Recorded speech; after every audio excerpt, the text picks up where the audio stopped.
Yo, what is good, my anime people? What is good, yo? Let's get it. So, Black Clover. Black Clover. I don't know, man. I feel like this show definitely is in its own bracket where if people are still comparing the show to other things, I get it. Either you want attention for whatever you want to say about the shows, or you just don't understand that because how the shows are playing out, they don't really coincide when you put them together like that. But regardless of the fact, Black Clover will always be one of the shows that I truly enjoy to watch, regardless of if people need to put a stigma behind it, saying that it's not better than something or that it is better than something. It don't matter to me, because I'm going to be watching it regardless, because Asta's the boy. But with this week's episode showing me just how much they can like really draw out an episode and or like draw out a scenario and still be enjoyable. I mean, we literally got the one thing I wanted, which is cool mass jerk face. I think his name is Zora, and I really was hoping that we would at least get to know what team he joined, if he joined a team, and what team does he join? The Black Bulls. So, very happy about that. I definitely felt like it was a reach for him to join any other squad just because of how much he hated the stuck up people on higher up squads. So, to think that he would then go and join like a noble type of team, other than to just like humiliate and talk trash to them, I didn't see the point. So, Yami being the best person to straight up run into him and just absolutely body him on the streets was the perfect story. I couldn't have written it, or I wouldn't ask for it any better way than, actually getting to see a little bit of what he tried to do to Yami, or if his darkness didn't work against, like the traps didn't work against the darkness or something like that. I'm not sure, but Yami might not even have used his magic. Might have just beat the crap out of him with his hands. So that's just one of those funny things that either A, they're never going to elaborate on it, or B, they could easily, while they're going on their mission, which it looks like next week's episode is jumping right into it. Like they know exactly where the Midnight Eyes are, and they brought in two additional people that pretty much are only good for uh, getting there and understanding what to do when there. So, um, with one guy having spiritual magic, and I think that's the only reason why what's his face doesn't make it is because he's injured.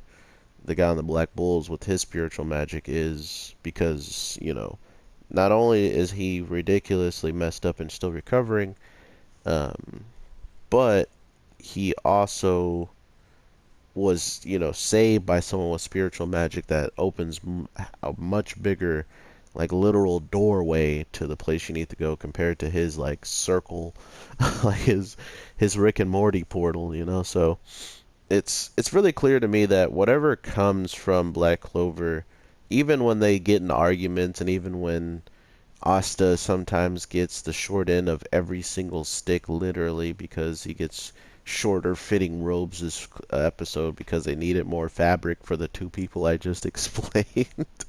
Like, it's stuff like that that still gives you this comedy and this go lucky, like go happy feeling with how this show is kind of in a dark place, like they're going and fighting people that have done really bad things to some of the people in the Clover Kingdom, and they still have this really, innocent tone about it right now. Yeah, Vegeta, you wait your turn, buddy.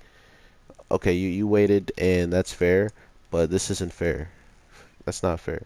But with them, doing this, it just gives you that feeling that this is still Black Clover. They don't get too ridiculously serious. I mean, even the beginning of this episode, I thought it was going to be filler because she's coming in dropping off alcohol, and she's like, okay, I'm out. And then she's like, oh yeah, I gotta grab these three real quick because they actually are the qualifiers, and I'm supposed to be, you know, telling them how we're going to attack and all this stuff. Like, just so nonchalant, like, oh yeah, I forgot, since Yami's such an idiot and he started talking trash, what I was supposed to do. So it just feels like they always have these authentic relationships between the characters, and that's another like really fun aspect to see play out all the time. So really looking forward just to what else they pull out from this. Not only that, oh my lord, we've seen quite a bit of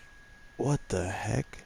We've seen quite a bit of what their like what a lot of people have been through, and to see someone else's past that isn't on our team, and it looks all the people who are linked up with Lich all have like the same type of memory, or like at least the same past, and were linked at some way somehow. And I think that's memories he had to have embedded in them, or it just happens that when they passed away and they come back into this next life, they came back as like more humans than whatever they were back then, like elves or something. um and then not only that, they pretty much adapted, to the new lifestyle, or they had even harsher lifestyles when they were born yet again into the world. Uh, and Lich somehow found them, or not even he found them. They found each other somehow, something along those lines. We still haven't got really confirmation on what these memories are kind of actually adding up to be. So I would like to know as soon as they actually are about to start telling us. It should be relatively interesting what they're actually going for here. So overall, though, a lot of good stuff, like comedy wise, and getting to the point, like giving us all the information we need to know about the Midnight Suns, and what's gonna happen once we like pretty much go up against them. Uh, we have ridiculous amount of power, and to think that we're not taking everybody makes sense because we can still be attacked at any time. So they're still thinking of the broader, the broader situation of what happens if we literally bring out everybody and they attack. Then we lose.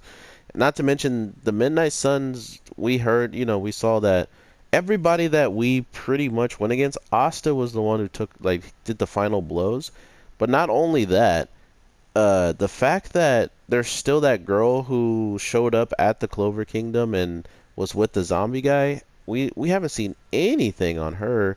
And she was pretty like ridiculously powerful too. So I don't know, maybe she'll move up in the rankings and be more of a threat. I don't know. I just want to see more of this show, and of course it comes out the same time as One Punch Man, so that's just a ridiculous matchup of like shows back to back to watch. So I hope you guys either came from the One Punch Man video and enjoy this one, or if you're just watching this and didn't watch One Punch Man, it's all good. Thank you so much for just watching in general. I will definitely be talking to you guys later tonight, so be prepared for that, and I hope you guys have an amazing day, night, evening, whatever the case may be.